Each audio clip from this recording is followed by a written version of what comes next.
Halo guys, kembali lagi bersama admin di sini di Chapter 726 It's Start with the Mountain ya. Kali ini admin juga bacain The Darkness of Heroes, Kekaisaran Rakos. Bahkan di kerajaan ini kan saat ini berada di tepi para meter. Dan apa yang akan temukan tentang sejarah keberadaannya saat ini semakin mengejutkannya. Hutan tempat dia dikirim adalah hutan terluas di seluruh dunia, yang luasnya lebih dari 8.000 km. Namun tidak ada kerajaan yang berani mengambil kendali karena mereka memiliki terlalu banyak monster dan menurut beberapa rumor hanya sedikit gadis yang tinggal di dalamnya. Kekaisaran Rakos tidak diperintah oleh ras tertentu atau tidak ada keluarga kerajaan yang mengendalikannya. Hal ini didasarkan pada struktur pemerintahan demokrat yang serupa dengan banyak negara di dunia. Dan itulah mengapa tidak ada batasan pada ras, spesies, dan etnis tertentu. Dewa Kegelapan memang mengirimnya ke tempat Khan secara bertahap bisa menyesuaikan diri dan tumbuh lebih kuat. Di Rakos, mendakwahkan atau mendirikan organisasi keagamaan apapun seperti gereja dan kuil itu dilarang dan dapat dihukum mati. Tidak ada pengecualian karena kekaisaran percaya pada kesetaraan tanpa memandang asal-usulnya dan memasukkan faktor-faktor seperti pandangan dan keyakinan agama mengenai supremasi spesies atau kelas masyarakat tertentu hanya akan menghasilkan kekacauan. Alasan dibalik peraturan ini adalah masa lalu di mana kerajaan Rakos telah melalui banyak perang saudara dan kudeta untuk mencapai keadaan sekarang. Ini sangat nyaman bagi Khan yang membutuhkan tempat untuk bersembunyi dan membangun kekuatannya seiring waktu hingga dia dapat melindungi dirinya sendiri bahkan dari seluruh dunia.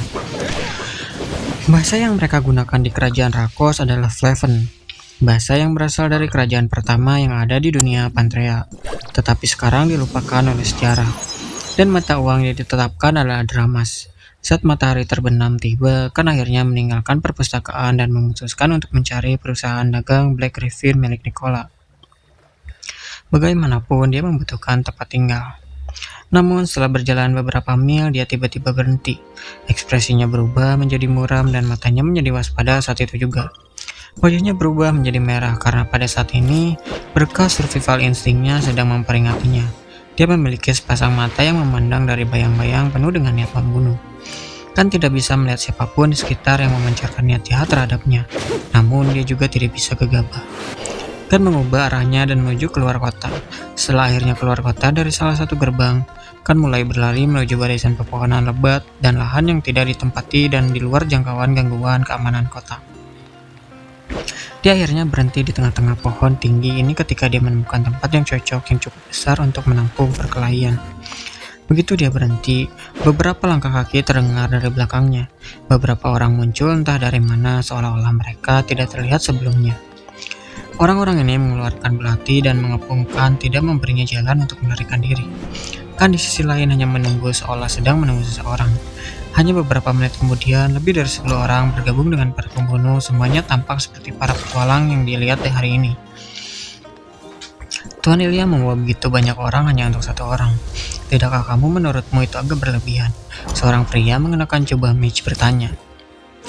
Dari belakangnya sesosok yang dikenalnya masuk, tertutup sepenuhnya di bawah baju besi logam dan pedang yang dibuat dengan baik di tangannya. Apa kamu benar-benar berhak untuk hidup lama setelah memperpakasiku? Kata sosok itu. Itu tidak lain adalah pria pirang yang dikalahkan Khan di dalam mengolah asosiasi petualang. Aku akan memberimu kesempatan terakhir. Jika kamu menjelas sepatu buatku dan memotong kedua kakimu, aku mungkin akan membiarkanmu hidup. Kata pria pirang dengan ekspresi merendahkan di wajahnya. Kan tidak goyah atau takut sama sekali. Hanya dengan kalian. Kamu tidak punya kemampuan untuk membuatku mengemis di hadapanmu. Jawabkan tanpa rasa takut. Orang ini pasti sangat ketakutan hingga otaknya tidak berfungsi lagi, kata salah satu petualang. Orang-orang bersenjata lainnya mulai mengitarikan dan mengeluarkan senjata mereka. Namun Khan berdiri teguh dan tidak ada keraguan di matanya. Bahunya yang lebar dan tubuhnya yang seperti prajurit tampak seperti gunung yang tak tergoyahkan.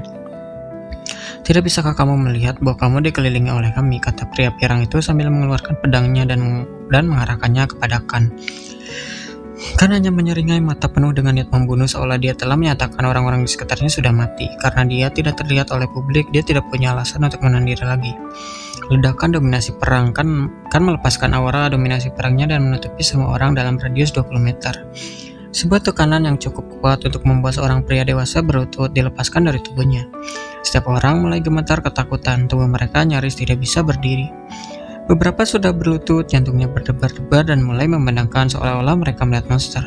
"Kamu tidak mengerti, nak. Aku tidak dikelilingi olehmu," dan berkata sambil berjalan dengan sikap mengancam ke arah sekelompok pria itu, melepaskan aura padatnya yang penuh dengan energi kacau dan niat membunuh seolah-olah dewa perang sedang meremehkan semua ciptaannya. "Kalian semua sudah dikepung olehku," katakan. Di daerah terpencil yang dikelilingi barisan perpohonan lebat, seorang pria sedang menghadapi sekelompok orang yang menodongkan senjata ke arahnya. Namun, alih-alih melarikan diri dan gemetaran ketakutan, pria itu berjalan menuju kelompok yang bermusuhan ini dengan sikap sombong. Kan menatap kelompok yang mengelilinginya dari segala arah, tetapi tidak satupun dari mereka yang melangkah maju. Di bawah aura dominasi perangkan, kelompok anggota tim petualang Groundhog bergeridik ketakutan, yang banyak butiran keringat yang menetes dari dahi mereka. "Sekarang siapa di antara kalian yang ingin mati duluan?" katakan sambil terus mengeluarkan aura kacau dan mematikannya. Aura dominasi perangkan mengalami banyak perubahan kualitatif setelah dia memburu banyak master kuat dan menyerap keterampilan fisik dan bawaan mereka.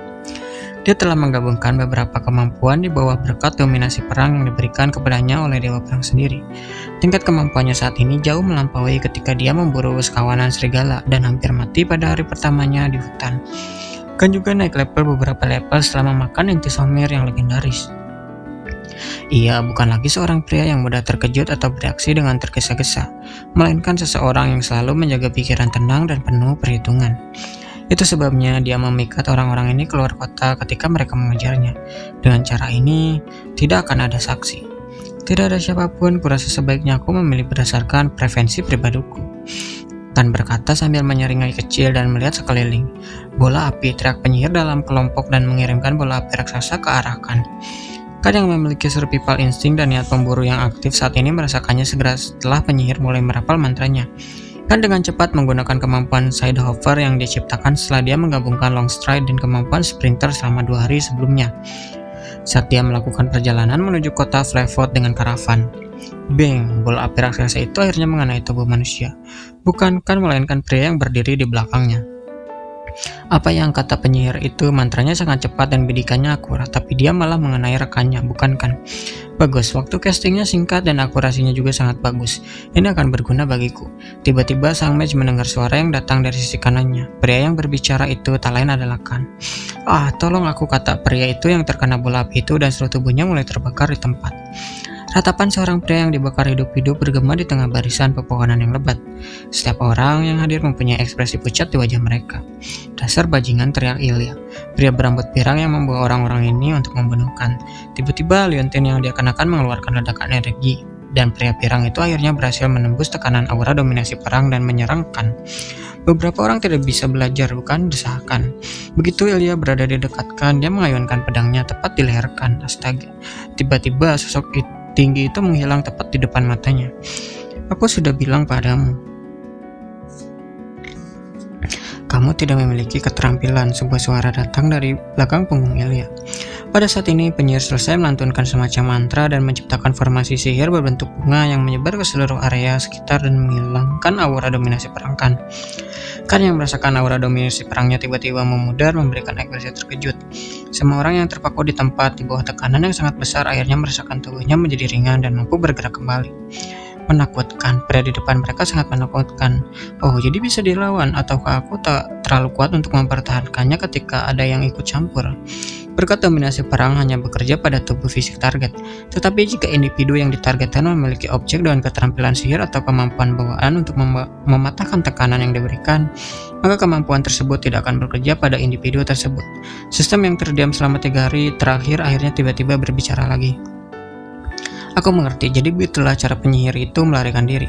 Kan berbicara pada dirinya sendiri dan mulai beralih menuju pemulihan saat dia mengaktifkan kemampuan offensif yang baru disintetisnya setelah mencampurkan cakar Alpha Wolf dan cakar Blue Lion, salah satu monster yang dia buru dari hutan dengan bantuan Rudra. Tangan Kan berubah menjadi cakar bermotif hitam dan biru dan lapisan kulit keras seperti logam menutupi seluruh lengannya. Kan menamakan kemampuan ini Reaper Claw, hanya karena itu cukup untuk menembus armor baja atau logam dengan mudah. Saat kedua tangannya beralih ke tangan monster, para petualang di sekitarnya yang baru saja akan beralih ke arahnya berhenti di tengah jalan. "Apa-apaan ini? Apakah dia sejenis monster?" teriak salah satu orang. Jangan terus-menerus menatapnya, serang dia bersama, teriak Ilyas sambil melepaskan sepenuhnya semacam kemampuan menyerang yang membuat pedang dan seluruh tubuh bersinar merah. Para pemanah dalam kelompok itu mengeluarkan anak panah mereka yang dicelupkan ke dalam sejenis racun hijau dan mulai menimbakikan.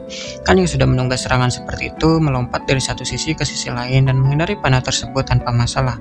Berkat survival instingnya bertindak sebagai speedy sense miliknya sendiri, membiarkannya merasakan serangan yang akan datang dan niat membunuh yang diarahkan padanya. Desir kan menghilang dari posisinya dan muncul tepat di sebelah mage yang pertama kali menerobos aura War of Dominance miliknya. Mari kita mulai darimu, kan beralih ke arah penyihir itu dan menusukkan cakarnya ke dada pria itu dan mencabut jantungnya. Penyihir benar-benar tidak memiliki pertahanan, katakan, dan menyerbu ke arah pendekar pedang di dekatnya yang baru saja mengeluarkan pedangnya dari sarungnya. Bahkan sebelum pria itu bisa menghunuskan pedangnya sepenuhnya, akan muncul di hadapannya dan mengayunkan cangkar kirinya ke leher pria itu, yang mengeluarkan sepotong daging dari lehernya saat dia melewati pria tanpa melihat. Semburan kecil darah mulai keluar dari tenggorokan pria itu dan jatuh ke tanah. Benar-benar ketakutan dan keterkejutan saat menyadari betapa cepatnya akan mengiris leher seseorang tanpa memberi kesempatan untuk membela diri.